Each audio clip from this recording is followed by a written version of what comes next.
बच्चों, कक्षा 10 के पहले अध्याय में आपका स्वागत है।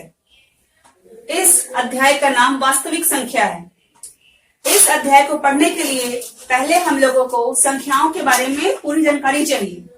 मुझे ये अच्छे से ज्ञात है कि आप लोगों ने क्लास 9 में और उससे पहले भी संख्याओं के बारे में पढ़ा है, लेकिन मैं फिर से एक बार चाहती हूं कि आपकी पुनरावृत्ति हो जाए ताकि आपका चैप्टर 1 अच्छे से बन सके, क्योंकि ये आपका एग्जाम जो है वो बोर्ड द्वारा लिया जाएगा, तो ये काफी महत्वपूर्ण एग्जाम है। चलिए हम लोग इस क्रम में संख्याओं के प्रकार के बारे में पढ़ते हैं।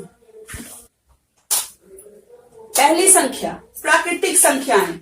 गिनती में उपयोग की जाने वाली सभी संख्याएं प्राकृतिक संख्याएं कहलाती हैं। जैसे 1, 2, 3, 4, 5, उससे आगे हम लोग जहां तक गिन सकें, 6, 7, 8, 9, 10, 1000, 2000, 10,000, 20,000, लाख, करोड़, जहां तक हम लोग गिन सकें वहां तक सभी संख्याओं को हम लोग प्राकृतिक संख्या कहते हैं।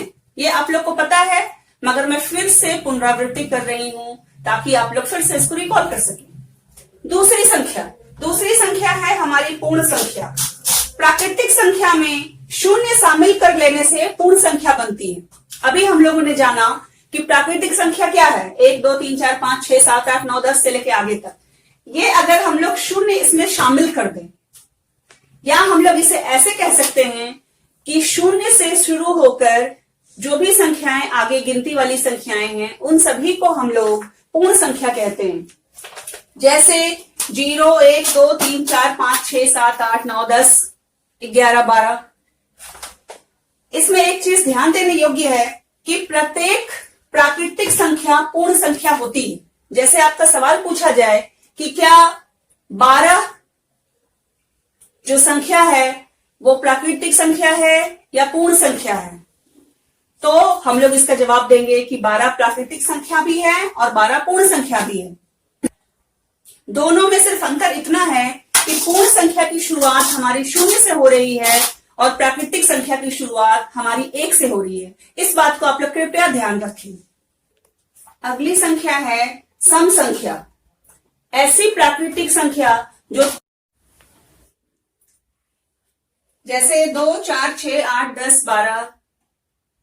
उसके बाद अगर आपको एक सवाल पूछा जाए कि क्या 40 एक सम संख्या है, तो आप लोग क्या जवाब देंगे? आप लोग को पता है कि 40 को अगर हम लोग 2 से भाग देंगे तो 20 आएगा। अगर पूछा जाए कि क्या 42 एक सम संख्या है, तो भी आपका जवाब हाँ में होगा। अगर पूछा जाए कि क्या 11 एक सम संख्या है, तो नहीं, क्योंकि 2 से 11 पूर्णतः विभाजित नहीं होता। आशा है आप लोग सम संख्याएं समझ चुके होंगे। इसके बाद अगली संख्या है विषम संख्या। इसके बारे में है कि ऐसी प्राकृतिक संख्या जो 2 से पूर्णतः विभाजित ना हो उसे हम लोग विषम संख्या कहते हैं। जैसे 1, 3, 5, 7, 9, 11, 13, 17, 21, कोई भी ऐसी संख्या जो 2 से पूरी तरह से भाग न जाए। जैसे अगर आपको पूछा जाए कि क्या 51 एक विषम संख्या है, तो आप लोग क्या बोलेंगे? आप लोग इसको भाग देखेंगे और आप लोग ये पाएंगे कि 2 से जब हम लोग भाग देते हैं तो 2 से 50 का भाग जाता है, लेकिन हम लोग 2 से 51 को भाग नहीं दे पाते हैं।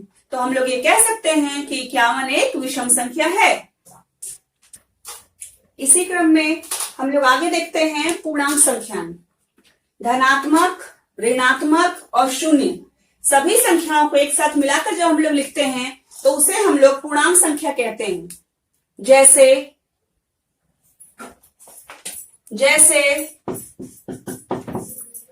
-1, -2, -3, -4, 0, 1, 2, 3, 4 इत्यादि सभी संख्याएं जो भी हैं उन्हें हम लोग पूर्णांक संख्या कहते हैं।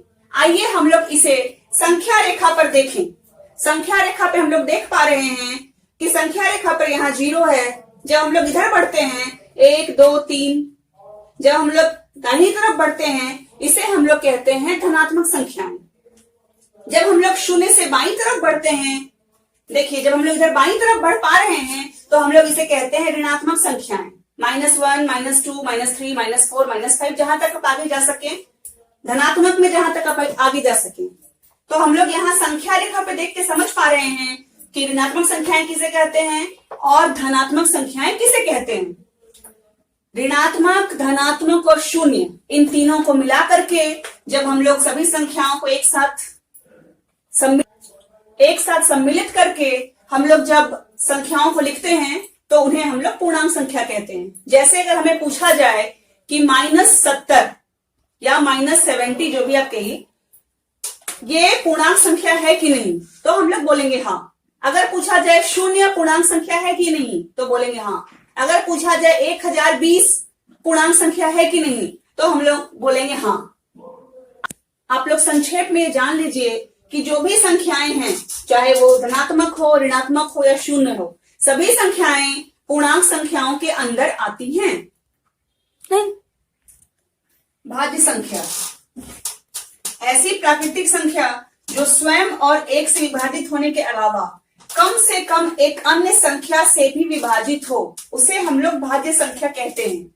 जैसे 4, 6, 8, 9, 12, 16 इत्यादि। मान लीजिए हम लोग 4 के बारे में सोचे तो 4 किस किस से विभाजित हो रहा है? 4 स्वयं से हो रहा है, 4 एकम 4, 4 1 से हो रहा है, 1 गुना 4 4। इसके अलावा 4 किससे हो रहा है? 4 2 से विभाजित हो रहा है। इसलिए 4 जो है उसे हम लोग भाज्य संख्या के अंतर्गत रखते हैं। अगर हम सोचते हैं 10 के बारे में, तो 10 किस किस से विभाजित हो रहा है? 10 1 से विभाजित हो रहा है, 10 स्वयं से हो रहा है, 10 2 से विभाजित हो रहा है, 10 5 से विभाजित हो रहा है। तो हमारा यहाँ परिभाषा में लिखा हुआ है कि स्वयं और एक के अलावा कम से कम एक अन्य संख्या से विभाजित हो, अर्थात वो एक से अधिक संख्या से भी विभाजित हो सकती है। जिसके 5 फैक्टर हो, जिसके 10 फैक्टर हो, कितने ही फैक्टर हो, उसे हम लोग भाज्य संख्या कहते हैं। दूसरी संख्या अभाज्य संख्या, ये सबसे महत्वपूर्ण है, जो आप लोगों को वास्तविक संख्याओं में जब हम लोग यूक्लिड के अनुप्रयोग को पढ़ेंगे उस समय हम लोग को ये बहुत अधिक काम आएगा। इसलिए कृपया इसको ध्यान से समझें। ऐसी प्राकृतिक संख्या जो सिर्फ स्वयं और एक से विभाजित हो, उन्हें हम लोग अभाज्य संख्या कहते हैं। जैसे 2, 3, 5, 7, 11, 17 इत्यादि। 2 का गुणनखंड क्या है? 2 का गुणनखंड 2 और 1। यहां हमें सिर्फ 2 गुणनखंड प्राप्त हो रहे हैं। 5 का गुणनखंड 1 और 5, यानी जो भी अभाज्य संख्याएं हैं वो सिर्फ स्वयं से और एक से ही विभाजित होती हैं। अगर ऐसी संख्या हमें मिले तो हम लोग उसे अभाज्य संख्या कहेंगे। जैसे कि 17 किसी भी, हम लोग जब पहाड़ा पढ़ते हैं, किसी भी पहाड़े में 17 नहीं आता है, वो सिर्फ एक से विभाजित होगा और वो 17 स्वयं से विभाजित होगा, इसलिए 17 अभाज्य संख्या है। इस तरह से हम लोग भाज्य संख्या और अभाज्य संख्या में अंतर समझ सकते हैं। परिमेय संख्याएं ऐसी सभी संख्याएं जिन्हें p/q के रूप में लिखा जा सकता है, उन्हें हम लोग परिमेय संख्या कहते हैं। हम लोग जानते हैं कि p को हम लोग बोलते हैं अंश तथा q को बोलते हैं हम लोग हर। यहाँ एक चीज ध्यान देने योग्य है कि हर का मान 0 नहीं होना चाहिए। अर्थात अगर हम लोग परिमेय संख्या में उदाहरण लिए हैं 2/3, 4/11, तो यहाँ हम लोग 4/0 नहीं लेंगे। इसके अलावा तीसरा उदाहरण हम लोगों ने लिया है √25। √25 का मान क्या आएगा? 5 गुना 5। √25 का मान आएगा रूट के अंदर 5 गुना 5। इससे हम लोग 1 5 बाहर निकाल लेंगे और अगर हम लोग 5/1 लिख दिए तो हम लोग इसे परिमेय संख्या कहेंगे। दूसरी संख्या है इसके अलावा अपरिमेय संख्या। ऐसी संख्या जिसे p/q के रूप में नहीं लिखा जा सकता है और मुख्यतः उन्हें रूट के भीतर ही लिखते हैं और उनका पूर्ण वर्गमूल नहीं होता। ऐसी संख्याओं को हम लोग अपरिमेय संख्या कहते हैं। जैसे √3, √11, √17, पाई आदि। अब हम लोग पढ़ेंगे वास्तविक संख्याएं। यही हमारे चैप्टर का नाम है। परिमेय और अपरिमेय संख्याओं को सम्मिलित रूप से लिखने पर वास्तविक संख्याएं प्राप्त होती हैं। हम लोगों ने परिमेय और अपरिमेय को जान लिया। जब हम लोग इन दोनों संख्याओं को मिलाकर लिख देते हैं तो हम लोगों को वास्तविक संख्याएं प्राप्त होती हैं, जैसे √3, √15, √5, पाई, 2/5, 4/11 आदि। इस प्रकार बच्चों हम लोगों ने संख्याओं के बारे में जाना। अब इससे अगले हम लोग चैप्टर में वास्तविक संख्याओं के बारे में, जो हमारी कक्षा 10 के चैप्टर 1 का नाम है, उसके बारे में पढ़ेंगे। धन्यवाद।